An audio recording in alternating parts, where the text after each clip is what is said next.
Well, I'd also like to thank Mayor Hales for his leadership in bringing this resolution before us, and I do believe this is an appropriate. I want to thank 350PDX, 350.org for their tireless advocacy.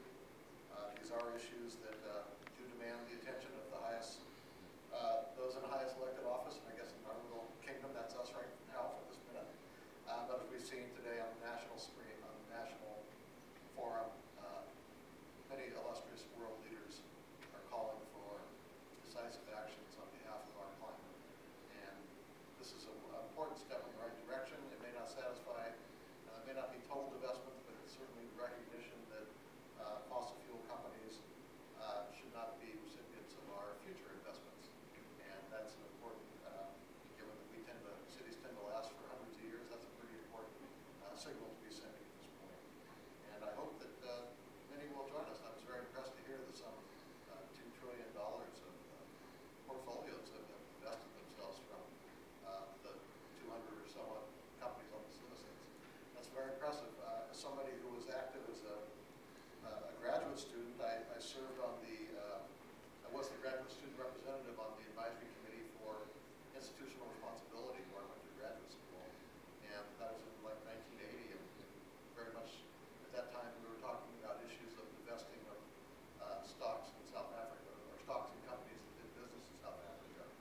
And it often seems, you can often feel like, well, what's one college's decision going to do to make a difference? Well, if you look at South Africa today, we have a democracy. It still faces huge economic problems, but nevertheless, it is a democracy.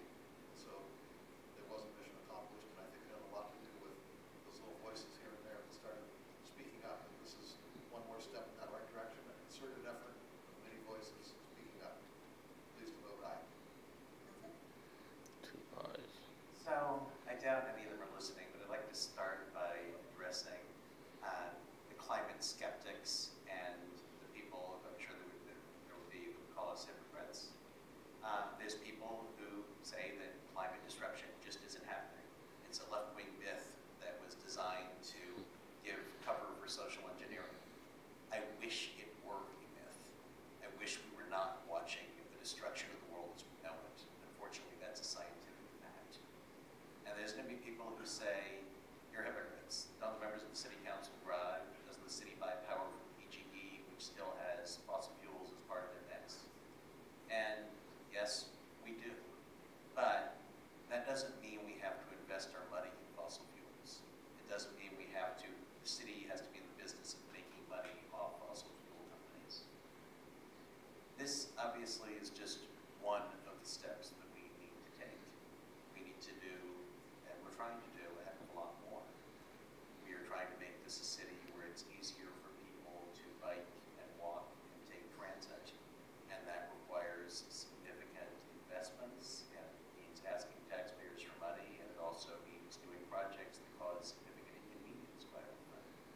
But it needs to be done. One of the roiling issues we have in the city now is people who are upset about new construction, particularly of apartment buildings. People are saying the new apartment building is ruining my neighborhood, and we should take whatever steps we can to mitigate the impact of new construction on existing residents. But it's a counterintuitive fact that denser development is good for the environment, because if you've got 7,000 people within a quarter mile of each other, the grocery store will spring up to serve those 7,000 people, so people can walk to the grocery store instead of drive. And transit only becomes viable when there's a sufficient number of people in each stop for it to make sense. In New York, everybody hates the subway. That's because enough people need a subway stop in New York to maintain the subway. So we are going to be asking our fellow citizens to tolerate all sorts of things in order to address the threat of climate disruption. But that's necessary because it is the greatest threat that human beings have ever faced. There's nothing else like this. I was reading last year Elizabeth Colbert's book, The Sixth Extinction, which Jeff Berkeley, our senator, is such a great nerd. He said, there was another book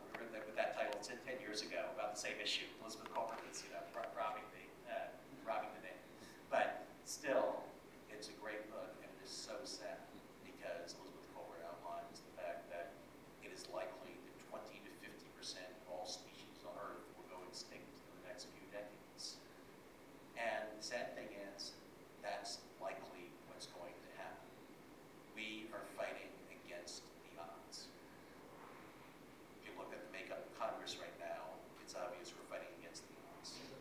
But to quote Antonio Gramsci, the Italian communist political philosopher, pessimism of the intellect, optimism of the will. And that's a phrase to live by.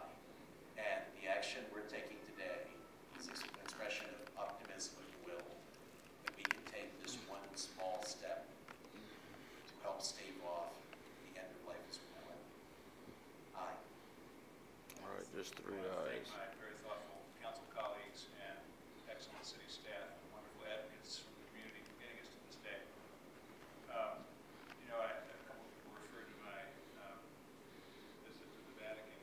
Amazing honor of having Portland be invited to be on behalf of our community and 60 other mayors from around the world speak with Pope Francis about his encyclical about climate change and human suffering. And I was inspired there, and I was encouraged there, and I was alarmed by what I heard. First, I was inspired by the encyclical and what Pope Francis said then and again this morning about this being a moral issue. And it's a moral issue not only because of care for the earth, but because of climate change's effects on the erosion of culture and the vulnerability of individual people that disruption precipitates.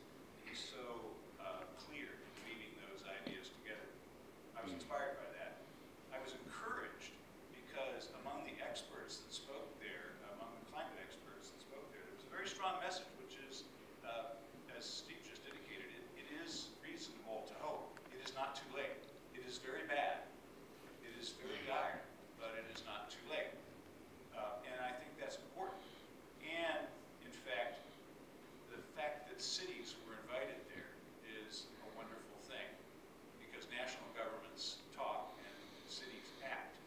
And Pope and the Vatican actually recognize that. Most of the innovation and forward motion on these kinds of issues is happening at the city level. And in fact, my wife Nancy recounts this. When the Pope was speaking to us, he kept talking about world leaders in his comments. And she said she was literally sort of looking around. Oh, he's talking about the mayors. He believes that we're world leaders. And actually, that's true when you look at what's going on this issue, because so much innovation and forward motion is taking place at the city level. We're a C40 city. Now there's 73 C40 cities. If those cities do what is in their carbon action plans, like ours, we do what we say we will do in our plans, we will avoid 8 billion tons of atmospheric carbon generation by those cities alone. If another 73 say, we're going that way, and if 73 more after that follow them, that's going to have a global impact. And that's the whole point. So it's not too late. But then I was also alarmed because those climate scientists, in addition to saying there is time to act, there's time to bend that curve to 2 degrees instead of 5, we can do this. They also said, and in order to do that, we must strand a great deal of the carbon that has now been identified in the ground where it lies now. That's a radical statement to many people, but it is a radical truth that I think we have to learn and deal with. So I'm proud of where we are.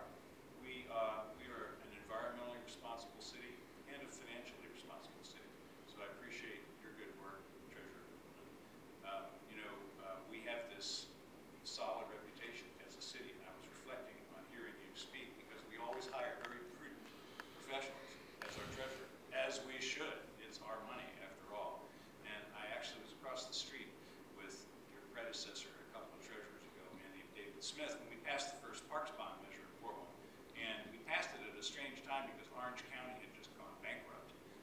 And so the Moody's raters came into town, raters, not raters, came into town to rate our credit and said, they had a lot of hard questions. And of course they asked questions about, were we doing those imprudent things that Orange County had done? And this very mild-mannered person, David Smith, literally got red in the face and started pounding on the table.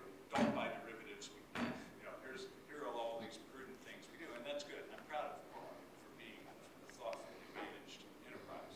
But we also have a call to action on a moral and human level that this reflects. So hold us accountable.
So the bears are dancing and enjoying themselves.